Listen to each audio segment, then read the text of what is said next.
All right, everybody, welcome back. Hope everybody's doing okay.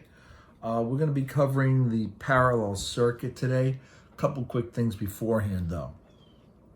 One, I'm going to be posting the answers to yesterday's homework along with everything else in this Edmodo post. There's also going to be a link there to a Google document. I'm going to ask you to go through the homework, look over the answers. The ones that you have difficulty with, I want you guys to basically go through that Google document, and it's check boxes. I need help, I'm okay with it. And tell me if question 4 you needed some help on, you're gonna check off I need help. If you were okay with it, you're gonna check off okay. That's gonna give me a whole list of everybody, and then I'll be able to go over tomorrow over any of the questions that give you difficulty. All right? So right now we are doing the parallel circuit. Now let's talk a little bit about a parallel circuit. Parallel circuit is always going to have these branching points. These are all parallel circuits across the top here. There's a point where the current's going to split right there, over there, and recombine depending on the direction things are going. Same circuit, just turned 90 degrees. Here you have a parallel circuit where it's coming, it is splitting, and then the current is coming back together again. And of course, this looks a little weird, but it's the same idea. It's coming around, it's splitting. It's going here, the current's going here, the current's going here, the current's going there, recombining, going back into the battery, and so on and so forth. And that is the parallel circuit. Now, one thing I'm going to say that probably might help you out. If you have some highlighters, they might help you out a little bit with this. I'm going to take out a green one. I've got another package here.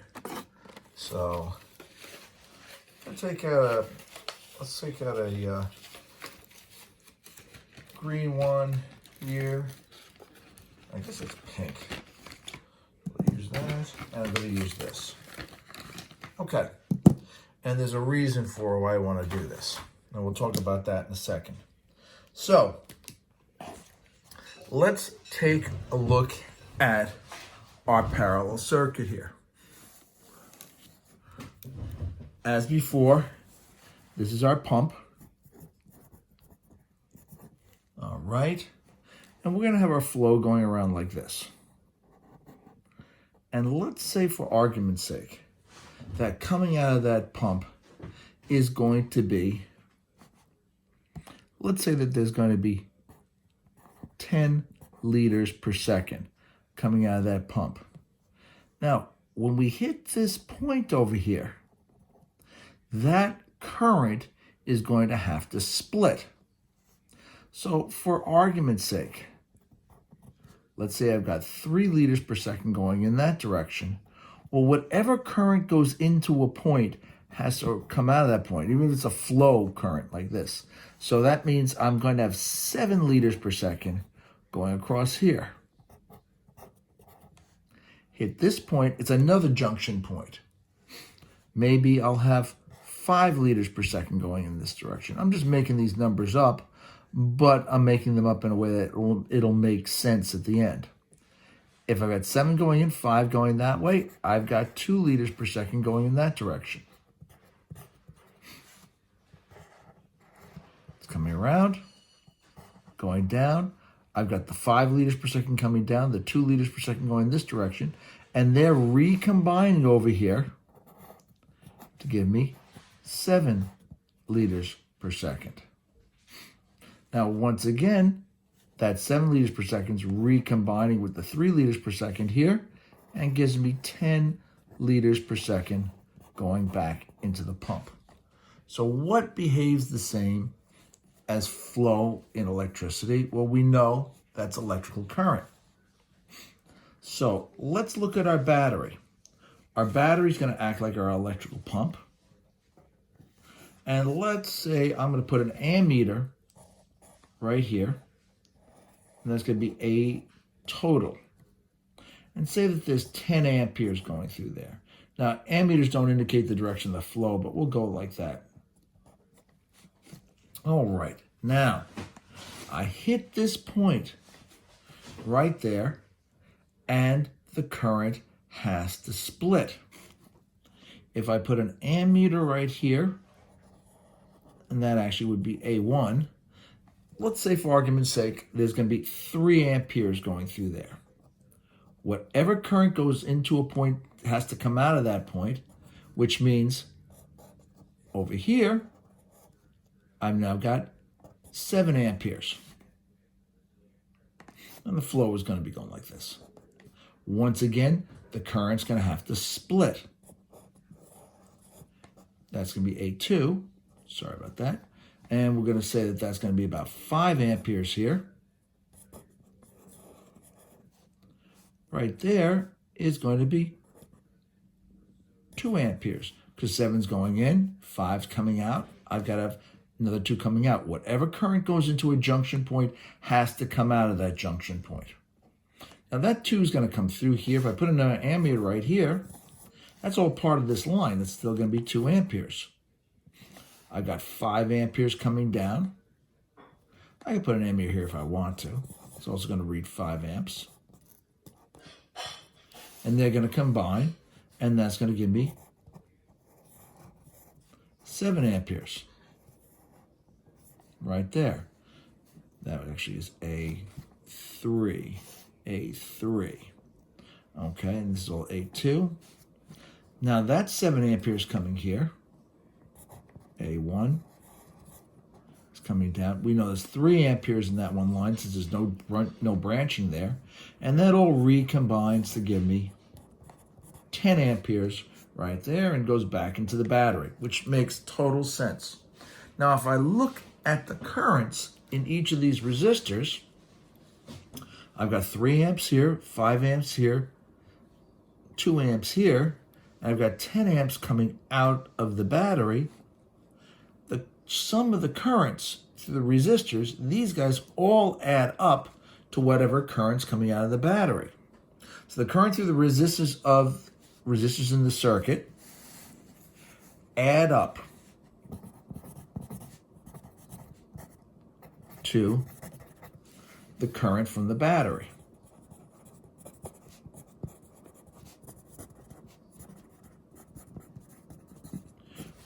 By the way, your house is wired in parallel.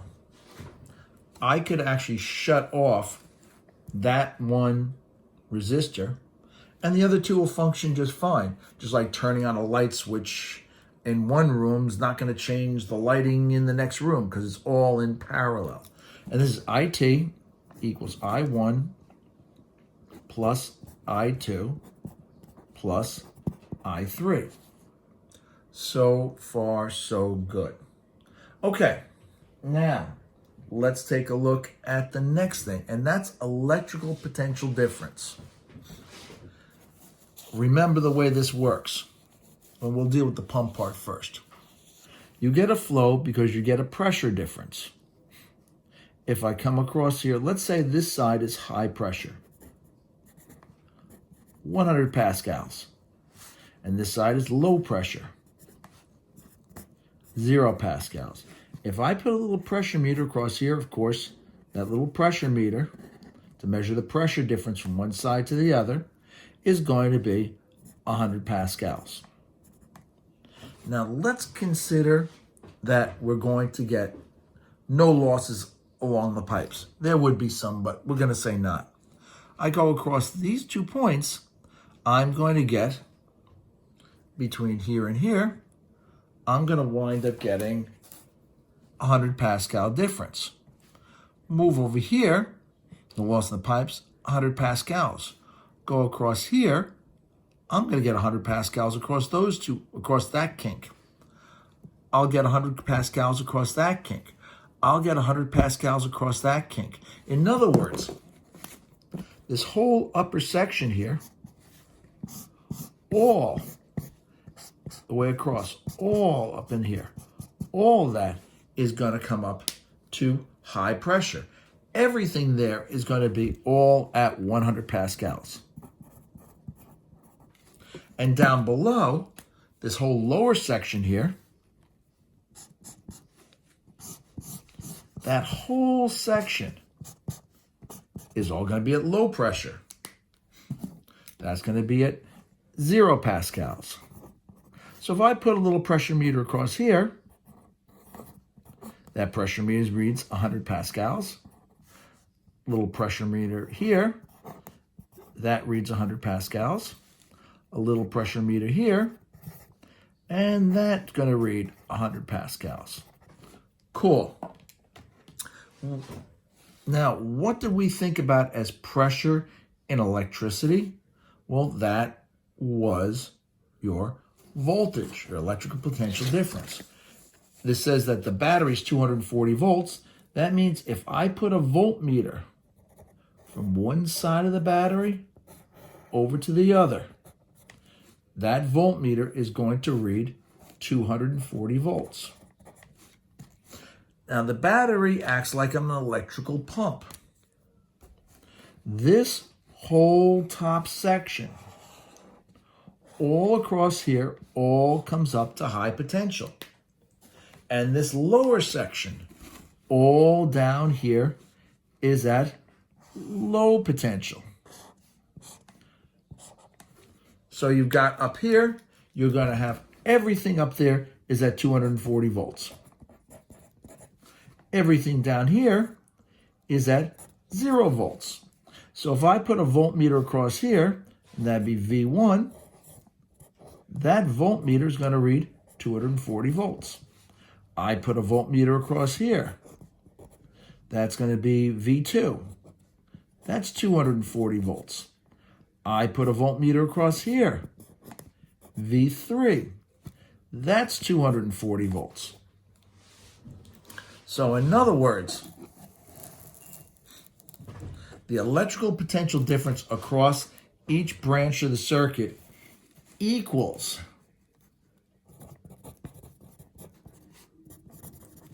the electrical potential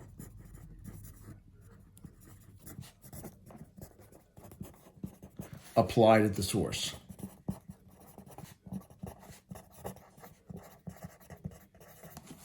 V total equals V1 equals V2 equals V3. Now, as before, we're going to need to figure out what would be an equivalent resistance for this circuit. If we pulled out all of these resistors, how would we work this thing out? Okay, well, we know the following. We know that I total equals I1 plus I2 plus I3. And we know that from Ohm's law, R equals V over I can rearrange that, so I is going to be V over R. So I'm going to slip that in there. So we happen to know that V total over R total, or R equivalent if you want, equals V1 over R1 plus V2 over R2 plus V3 over R3. And we know all the potentials are all the same. So that means since these are all the same, I can cross out all these voltages, but it's not like I'm left with just R total plus R equals R1 plus R2 plus R3.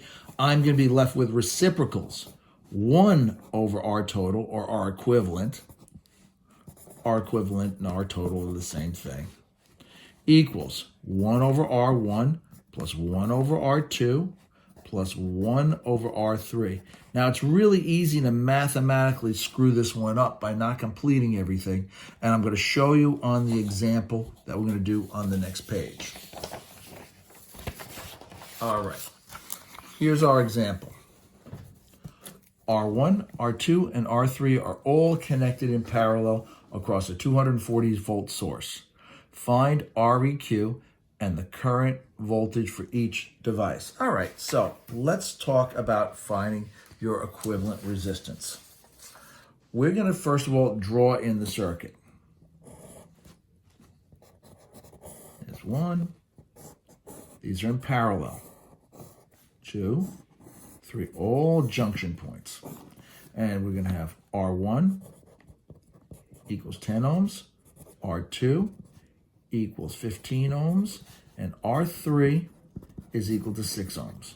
Very, very nice. Okay, no problem here. Oh yeah, and I've got a 240 volt source. We are all good at this point. So now, as before, we are going to fill in a chart. We want to find the current, equivalent current, and the voltage for each device. So let's fill in what we know. I know I've got 1, 2, 3, and total. I've got my resistances. I've got 10 ohms. I've got 15 ohms. I've got 6 ohms. And I know my total voltage is 240 volts. We are all good with that. All right, so let's find Req. We happen to know that 1 over R equivalent is equal to 1 over R1 plus 1 over R2 plus 1 over R3. Let's fill in everything.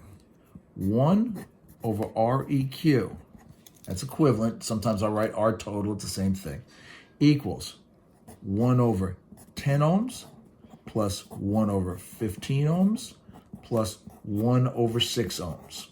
Now the next thing you want to do is you want to take these reciprocals.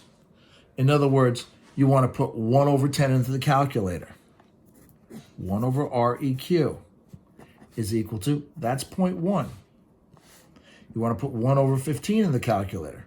That's going to be 0.0667 plus 1 over 6, which is 0.1667. I add those all together, and it gives me 0.03333. That's 1 over Req. You want to reciprocal this, because I could take this guy and I could multiply both sides by Req.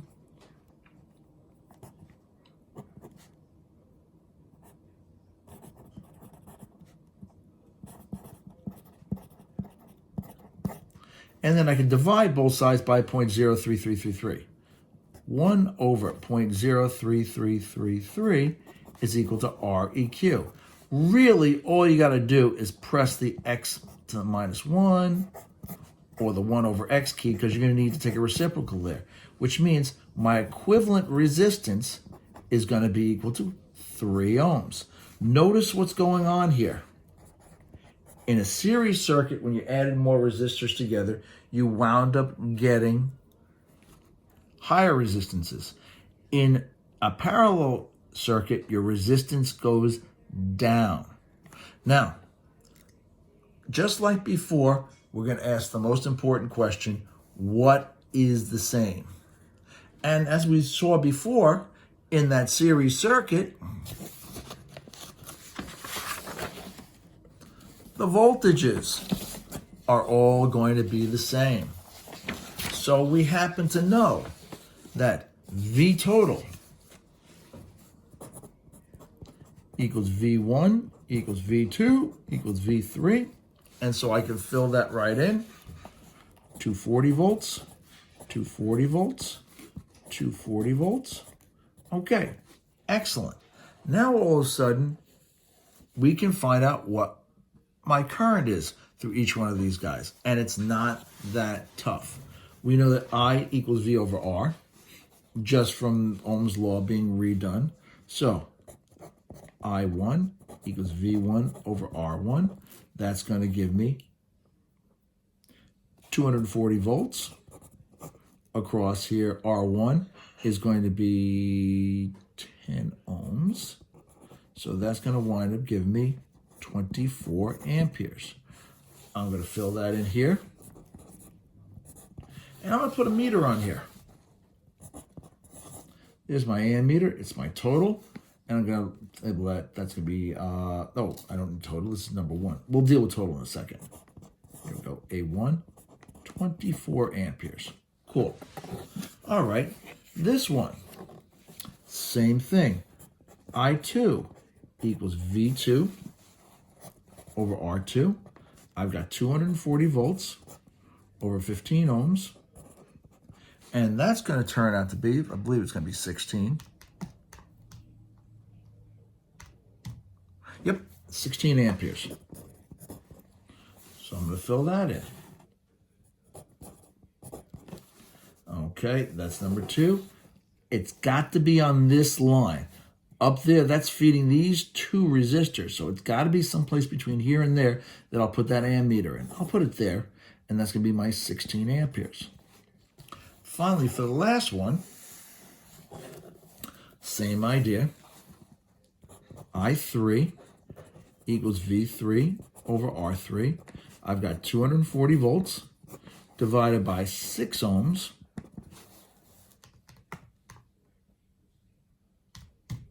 And I'm going to have 40 amperes going through there. So, once again, I'm going to come up to my chart. I'm going to write 40 amperes in here. Then I can put it anywhere on this line. I can put it right here. I can put it here. Put that ammeter anywhere I want. And that's going to read 40 amperes. All through there. That's A1, A2. These are all A3s. Cool. All right. Last thing, guys. Let's get the total done. I total equals V total over R total. That's going to wind up being 240 volts divided by 3 ohms. And that's going to turn out to be 80 amperes. Fill it out here. That's 80 amperes here. Or I could put it here. That'd be 80 amperes also, because that's all going through the battery. So I've got 24 amps here, 16 amps here, 40 amps. Now, just as an aside, if I put a ammeter right here, I got a couple ways of looking at this. I know I've got 80 amps going this way, 24 amps going in that direction. Well, it's got to split. That means that 24, there's got to be 56 amperes going through there. Because 80 is going in, 24 is coming out, I've got to have 56 going in there. Whatever goes into the point's got to come out. Or another way I could look at it is this leg is feeding this guy and this guy. So I have to have 56 amperes coming in to feed the 60 plus the 40. Whatever's going into a point, whatever current goes into the point, it's got to come out of that point. Now, the last question is, why do your answers make sense? Well, they make sense because the currents all add up. I total equals I1 plus I2 plus I3.